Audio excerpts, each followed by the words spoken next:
Hello प्यारे बच्चों, स्वागत है आप सभी का अपने यूट्यूब चैनल रवि ज्ञान सीरीज में। आज हम पढ़ने वाले हैं कक्षा 6 का गणित अभ्यास 5B। तो अगर आप लोग चैनल पर पहली बार आए तो चैनल को सब्सक्राइब कर दीजिए और वीडियो को पूरा देखिए ताकि आपको हर एक क्वेश्चन अच्छे से समझ में आ जाए। तो चलिए देखते हैं आज का हमारा पहला क्वेश्चन क्या लिखा हुआ है। देखिए, पहला क्वेश्चन है हमारा, निम्नलिखित को बीज गणितीय रूप में लिखिए। ठीक, हमें क्या करना है, इसको बीज गणित रूप में लिखना हुआ है। तो पहला क्वेश्चन देखिए क्या लिखा हुआ है, 6 और x का योगफल। ठीक, तो यहाँ पर हम लिख देते हैं क्या लिखा हुआ है, 6 और x का योगफल। देखिए, योगफल मतलब क्या होता है, प्लस। ठीक, योगफल का मतलब होता है प्लस, और जब कहेगा मतलब घटाने को बोलेगा तो आप क्या लिखेंगे, माइनस। ठीक, और जब गुना या गुणा बोलेगा तो गुणा करेंगे, और जब भाग बोलेगा तो भाग कर देंगे। ठीक, देखिए, जब कहेगा योगफल तो आप प्लस लगाएंगे, जब कहेगा घटाने के लिए तो माइनस का साइन, जब कहेगा गुणा करने के लिए तो गुणे का साइन, और जब कहेगा भाग करने के लिए तो भाग का साइन लगाएंगे। ठीक, तो पहला देखिए क्या लिखा हुआ है, 6 और यक्स का योगफल। तो ठीक, तो ये हमारा 6 हो गया, और कह रहा है यक्स का योगफल, तो ये हो गया योगफल। ठीक, तो ये हमारा पहला क्वेश्चन का आंसर हो गया। देखिए, 6 प्लस यक्स, ये हो गया हमारा पहला क्वेश्चन का आंसर। दूसरा देखिए लिखा हुआ है, x में से 7 घटाने पर। किस में से, x में से 7 घटाने पर। जैसे हमने कहा 10 में से 2 घटाने पर, तो 10 माइनस 2 ऐसे लिखेंगे ना, तो उसी तरह उसको करेंगे। देखिए उसको, दूसरे का आंसर हो जाएगा आपका, कह रहा है x में से 7 घटाने पर। पहले x लिखेंगे, फिर माइनस, फिर 7 घटाने पर, ये हो जाएगा इसका आंसर। ठीक, तीसरा देखिए, तीसरा कह रहा है यक्स का 5 गुना। हमने आपको बताया ना, देखिए यक्स का 5 गुना, तो तीसरा यहाँ पे लिखेंगे आप यक्स गुणे 5। ठीक, कितना हो जाएगा, 5x, ये हो जाएगा इसका आंसर। क्योंकि गुना कह रहा है, गुना का मतलब हमने अभी आपको बताया कि गुणा होता है। ठीक, और फिर देखिए चौथा है x का 1/3। अब देखिए, जब आपसे कहेगा 1/3, तो 1/3 का मतलब होता है 1/3। जब कहेगा 1/4 तो 1/4। ठीक, और जब कहेगा आधा तो आधा का मतलब 1/2। ठीक, समझ रहे हैं ना, 1/3 का मतलब होता है 1/3। तो चौथा क्वेश्चन देखिए क्या लिखा हुआ है, चौथा क्वेश्चन क्या लिखा हुआ है, यक्स का 1/3। तो पहले यक्स लिखेंगे यहाँ पे, और उसका 1/3 मतलब इसी का 1/3 कर देंगे। तो कितना आ जाएगा आपका, एक्स यक्स बटे का 3। ठीक, ये हो जाएगा आपका आंसर। चलिए दूसरा क्वेश्चन देखिए क्या लिखा हुआ है, निम्नलिखित कथनों को संख्याओं, बीजों तथा मूल संक्रियाओं के चिन्हों की सहायता से व्यक्त कीजिए। ठीक, तो चलिए इसको सॉल्व कर लेते हैं, ये हो गया ना, इसको सॉल्व कर लीजिए। चलिए हम अगला क्वेश्चन देखते हैं। देखिए, इसमें कह रहा है वृत्त का व्यास उसकी त्रिज्या का दूना होता है। देखिए, व्यास ये होता है त्रिज्या, त्रिज्या मतलब होता है जो आधा होता है ना। देखिए यहाँ पे देखिए थोड़ा, ये होता है हमारा वृत्त, ये होता है केंद्र। ठीक, और जो आधी लाइन होती है इसको बोलते हैं त्रिज्या, और त्रिज्या को आर से लिखा जाता है। समझ में आया, त्रिज्या को जो आधी लाइन खींचेंगे तो इसको बोलेंगे त्रिज्या, और त्रिज्या को आर से लिखा जाता है। और जब पूरी लाइन खींचेंगे ये यहाँ से यहाँ तक, तो ये हमारा बन जाता है डी, और डी मतलब होता है रेडियस यानी कि व्यास। ठीक, डी मतलब क्या होता है, व्यास होता है। आर मतलब त्रिज्या, लिख दें यहाँ पे। तो देखिए आर मतलब होता है, आर मतलब होता है त्रिज्या, और डी मतलब होता है व्यास, व्यास। ठीक, तो देखिए आप क्वेश्चन को सॉल्व कर लेते हैं। क्या लिखा हुआ देखिए जरा, वृत्त का व्यास उसकी त्रिज्या का दूना होता है। कह रहा है वृत्त का व्यास, व्यास हमने क्या लिखा, डी, तो वृत्त का व्यास उसकी त्रिज्या का दूना होता है। त्रिज्या कितना है, आर, और दूना का मतलब 2 गुना। ठीक, क्या होता है, 2 गुना। तो यहाँ पे लिखेंगे डी बराबर 2 गुणे आर, तो हो जाएगा आपका डी बराबर 2 आर। ठीक, ये हो जाएगा आपका आंसर। फिर से देखिए एक बार, कह रहा है वृत्त का जो व्यास होगा वो उसकी त्रिज्या का 2 गुना होगा। देखिए त्रिज्या का, ये देखिए यहाँ पे देखिए, ये व्यास ये भी क्या है, त्रिज्या है, और यहाँ जब पूरा मिलाएंगे तो व्यास हो जाएगा, तो इसका 2 गुना नहीं हो जाएगा, त्रिज्या का 2 गुना हो जाएगा व्यास, तो वही यहाँ पे बोल रहा था, तो ये हो जाएगा आपका आंसर। अब दूसरा देखिए क्या लिखा हुआ है, वर्ग का परिमाप उसकी एक भुजा का 4 गुना होता है। अब देखिए वर्ग, वर्ग ये होता है आपका जिसकी चारों भुजाएं बराबर होती हैं, फिलहाल इसकी नहीं है, लेकिन वर्ग की चारों भुजाएं बराबर होती हैं। तो ये एक भुजा, तो ये भी एक, ये भी एक, ये भी एक, सारे के सारे भुजाएं बराबर होती हैं। और वर्ग का परिमाप क्या होता है, तो वर्ग का परिमाप का फार्मूला होता है 4 गुणे भुजा। ठीक, तो देखते हैं, वर्ग का परिमाप उसकी भुजा का 4 गुना होता है, तो यहाँ पे लिखेंगे वर्ग का परिमाप, वर्ग का परिमाप उसकी भुजा का, एक भुजा का ना, इसको थोड़ा साइड में कर देते हैं, वर्ग का परिमाप उसकी एक भुजा का 4 गुना होता है, यानी कि भुजा गुणे 4, बस ऐसे कर देना है आपको, 4 गुणे भुजा, तो बस हो गया आपका। ठीक, बस ऐसे करना है आपका, वर्ग का परिमाप होता है 4 गुणे भुजा, ये हो जाएगा आपका आंसर। दिख रहा है, सॉरी रुक जाइए, चलिए ये हो गया। अब तीसरा क्वेश्चन देखिए क्या लिखा हुआ है, देखिए लिखा हुआ है आयत का क्षेत्रफल उसकी लंबाई तथा चौड़ाई का गुणनफल होता है, यानी कि आप इसको सिर्फ फार्मूला लिखना जितने भी आपका होता है। ठीक, तो चलिए देख लेते हैं, इसको हो गया ना, इरेज कर देते हैं इसको, आप स्क्रीनशॉट ले लीजिए या वीडियो पॉज करके देख लीजिएगा।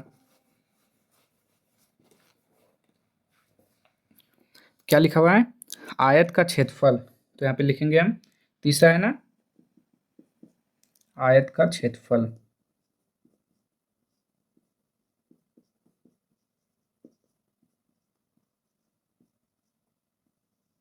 आयत का क्षेत्रफल क्या होता है, आयत का क्षेत्रफल उसकी लंबाई तथा चौड़ाई का गुणनफल होता है। ठीक, तो फार्मूला लिखना है आपको, देखिए आयत का क्षेत्रफल होता है उसकी लंबाई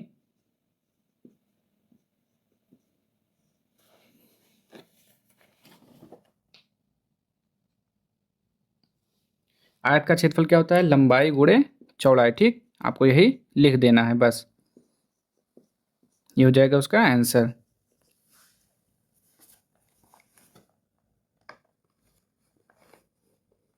हो गया, चलिए अगला देखिए अब,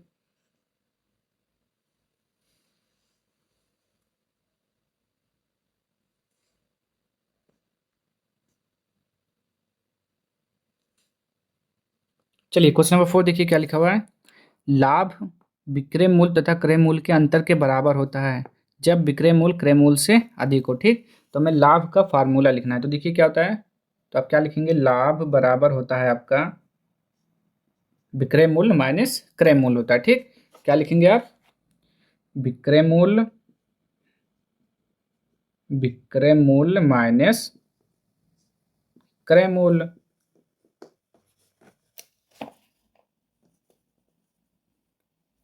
क्रय मूल्य, ऐसे फार्मूला लिख दीजिए, बस हो जाएगा आपका आंसर। कौन सा आपका है, क्वेश्चन नंबर 4 है। बस लाभ बराबर आपका होता है विक्रय मूल्य माइनस क्रय मूल्य। ठीक, ये आंसर हो जाएगा आपका। चलिए लिख लीजिए इसको, तो अगला देखें, चलिए अगला देखिए,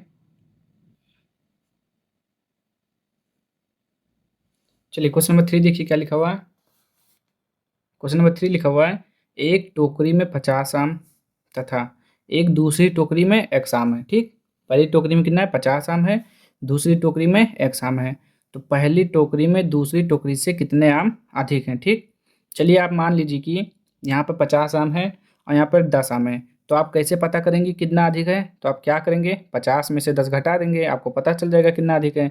50 में से आपने 10 घटाया तो कितना आया, 40, यानी कि 40 आम अधिक हैं। तो देखिए यहाँ पर संख्या तो दिया नहीं है, केवल एक्स आम दिया है, एक्स आम मतलब पता नहीं कितना आम दिया है। ठीक, तो आपको क्या करना है, पहले में से दूसरे को घटा देना है, तभी तो आपको मालूम होगा। देखिए जैसे हमने कहा कि यहाँ पे 50 आम है और यहाँ पे समझ लीजिए 20 आम है, तो कितने आम अधिक हो जाएंगे पहली टोकरी में, तो इससे आप इसमें घटाएंगे तो आपको पता चल जाएगा कितना अधिक है। तो 50 में से आपने 20 घटाया तो कितना आ गया, 30, तो 30 आम अधिक हो जाएगा ना, तो ऐसे करना है। तो देखिए यहाँ पे कैसे करेंगे, चलिए आप लिख लीजिए यहाँ पे, तीसरा का कौन सा है, तीसरा का ए है ना, तीसरी का ए नंबर। देखिए एक टोकरी में कितना है, तो आप यहाँ पे लिखेंगे एक टोकरी में, या आप डायरेक्ट कर सकते हैं लेकिन लिख लीजिए इसे। एक टोकरी में कितना आम है, 50। ठीक, एक टोकरी में कितना है, 50 है। और फिर दूसरी टोकरी में कितना है,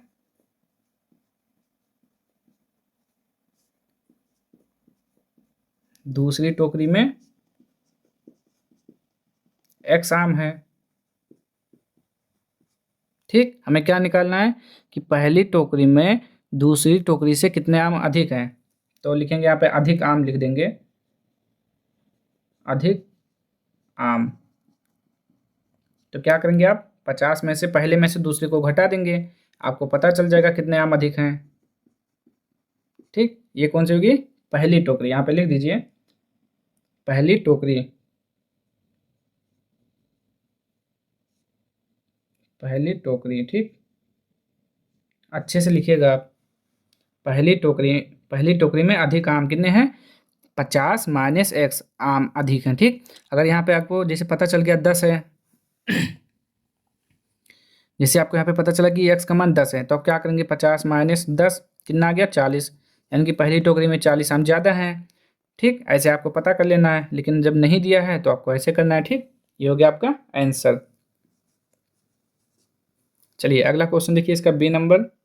देखिए क्या लिखा हुआ है, एक विद्यालय में कुल 100 छात्र हैं। ठीक, क्या लिखा हुआ है, एक विद्यालय में कुल 100 छात्र हैं, जिनमें से एक्स छात्र प्रदूषित जल पीने से बीमार हो गए, तो स्वस्थ छात्रों की संख्या ज्ञात कीजिए। ये भी बिल्कुल सेम ऐसे ही है। देखिए क्या कह रहा है, एक विद्यालय में कुल कितने छात्र हैं, बी नंबर देखिए। तो यहाँ पे हम लिख लीजिए विद्यालय में कुल छात्र, विद्यालय में कुल छात्र। ठीक, ऐसे लिखिएगा जैसे हमने लिखा है, कुल छात्र कितने दिया हुआ है, देखिएगा अभी एक विद्यालय में कुल छात्र दिया हुआ है आपका। देखिए यहाँ पे कुल छात्र कितना दिया हुआ है, 100 छात्र ना, दिख रहा है ना, 100 छात्र। कुल छात्र कितने हैं, 100। बीमार कितने हुए, तो यहाँ पे लिखेंगे बीमार, बीमार हो गए आपके यक्स छात्र। ठीक, यक्स छात्र बीमार हो गए, तो कितने स्वस्थ बचे, वही तो पूछा है, स्वस्थ छात्रों की संख्या ज्ञात कीजिए। तो यहाँ पे लिखेंगे स्वस्थ, स्वस्थ छात्रों की संख्या। कैसे पता चलेगा, बताइए जरा। अब देखिए 100 हैं, 100 में से समझ लीजिए 10 बीमार हैं। देखिए 100 टोटल हैं, 100 में से 10 बीमार हैं, तो 10 बीमार को घटा देंगे, ये कितना आ जाएगा, 90 आ जाएगा आपका। 100 में से 10 बीमार हैं तो कितने स्वस्थ बचे, 90। तो वैसे यहाँ पे करना है, टोटल में से जितना दिया है उतना घटा देंगे, तो आपका आ जाएगा। ठीक, ये हो जाएगा आपका आंसर। समझ में आ रहा है ना। चलिए अगला क्वेश्चन देखिए इसका।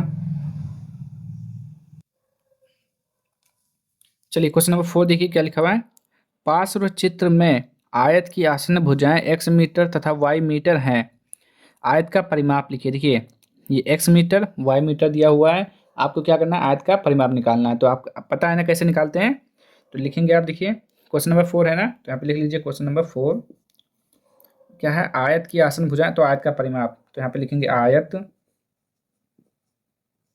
आयत का परिमाप। आयत का परिमाप क्या होता है, आयत का परिमाप का फार्मूला 2 लंबाई प्लस चौड़ाई। क्योंकि देखिए x मीटर इधर है, लंबाई एक इधर है, तो दोनों देखिए कितना एक लंबाई ये हो गया, एक लंबाई ये हो गया, कितना हो गया, 2x हो गया। ठीक, यहाँ पे देखिए एक ये चौड़ाई इधर है, एक चौड़ाई इधर है, कितना चौड़ाई हो गया, 2y हो गया। ठीक, ये हो गया। तो आप क्या करते हैं इसमें, देखिए दो दो एक कॉमन है तो दो बाहर निकाल लेंगे, बचेगा क्या, x प्लस वाई। और x आपका क्या है, x आपका क्या है, चौड़ाई है, और y क्या है, लंबाई है। ठीक, तो ऐसे यहाँ पे लिख लेते हैं, थोड़ा देखिएगा अच्छे से, इसको यहाँ पे रख देते हैं हम थोड़ा। तो देखिए आयत का परिमाप हो जाएगा 2, फिर ब्रैकेट में लिखेंगे लंबाई प्लस का चौड़ाई। ठीक, ये होता है फार्मूला इसका, आयत का परिमाप का 2 लंबाई प्लस चौड़ाई। तो यहाँ पे 2 हो गया, लंबाई कितना दिया था, लंबाई आपका दिया हुआ था, देख लीजिए यहाँ पे। देखिए लंबाई क्या दिया हुआ है आपका, x दिया है, चौड़ाई y दिया हुआ है। ठीक, लंबाई आपका कितना दिया हुआ है, x, लंबाई कहाँ पर है आपका, लंबाई है आपका x, चौड़ाई कितना दिया हुआ है y, तो ये हो जाएगा आपका आंसर। ठीक, चलिए अगला क्वेश्चन देखिए, पांचवा क्वेश्चन देखिए क्या लिखा हुआ है। एक गुब्बारे का मूल्य x पैसे हैं, ठीक, तो ऐसे 12 गुब्बारे का मूल्य कितना होगा। ठीक, अब इसको छोड़िए, हम आपसे जो पूछ रहे हैं उसका बताइए। हमने कहा एक गुब्बारे का मूल्य, जैसे कि एक गुब्बारा हो गया कोई, ठीक, एक बलून हो गया कितने रुपए का, 2 रुपए का। तो हमने आपसे पूछा 10 बलून का कितना हो जाएगा, तो आप बता देंगे जब एक बलून 2 रुपए का है तो 10 दूना 20 हो जाएगा, यानी कि 2 का गुणा 10 में कर देंगे, आपका कितना आ जाएगा 20। ठीक हो गया ना। अगर हमने कहा एक बलून 5 रुपए का है तो 2 बलून कितना हो जाएगा, तो देखिए आप तो जो आप जोड़ जोड़ के कर सकते हैं, एक हो गया 5 का, फिर एक और हमने लिया 5 का, तो 5 5 10 हो गया। ऐसे कर सकते हैं, या तो आप डायरेक्ट गुणा कर दीजिए या जोड़ जोड़ के कर लीजिए। ठीक, तो वैसे सवाल को सॉल्व करना है। देखिए पाँचवा यहाँ पे लिख देते हैं। पांचवा क्या लिखा हुआ है, एक गुब्बारे का मूल, तो लिखेंगे यहाँ पे एक गुब्बारे का मूल, एक गुब्बारे का मूल कितना दिया हुआ है। अब देखिए बुक को साइड कर देते हैं थोड़ा। एक गुब्बारे का मूल हो गया आपका x पैसे, ठीक, x पैसे दिया हुआ है ना, तो पूछ रहा है 12 गुब्बारे का मूल, तो यहाँ पे लिखेंगे 12 गुब्बारे का मूल्य। 12 गुब्बारे का मूल कितना हो जाएगा, 12 गुणे यक्स, ठीक, क्योंकि एक गुब्बारे का मूल यक्स पैसा है तो 12 गुब्बारे का मूल 12 गुणे यक्स हो जाएगा, यानी कि 12x। अब क्या लिखेंगे, पैसा लिखेंगे यहाँ पे, ठीक, यहाँ पैसा दिया हुआ है ना, तो यहाँ पे पैसे लिख देंगे, आपका आंसर हो जाएगा। चलिए हो गया ना।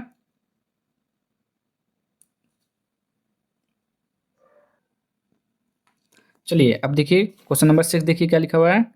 कक्षा में x विद्यार्थी हैं, ठीक, कितने विद्यार्थी हैं, कक्षा में x विद्यार्थी हैं, जिनमें से एक चौथाई बालिकाएं हैं।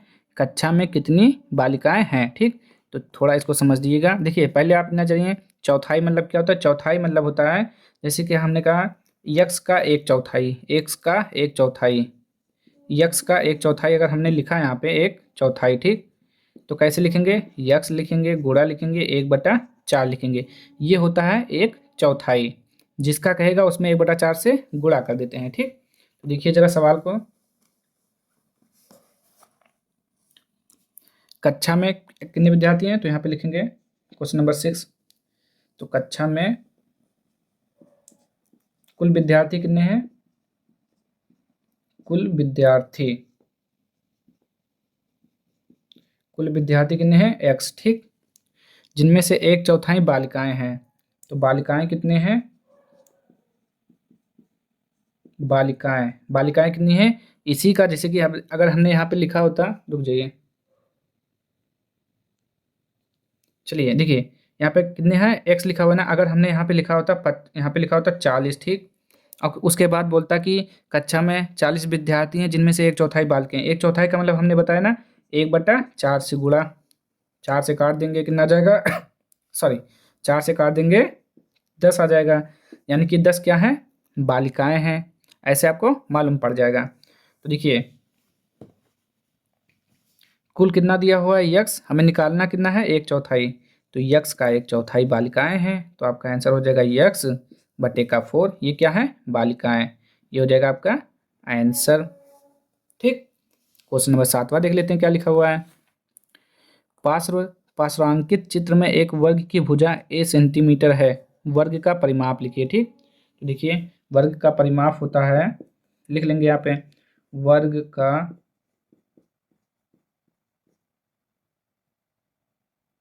परिमाप,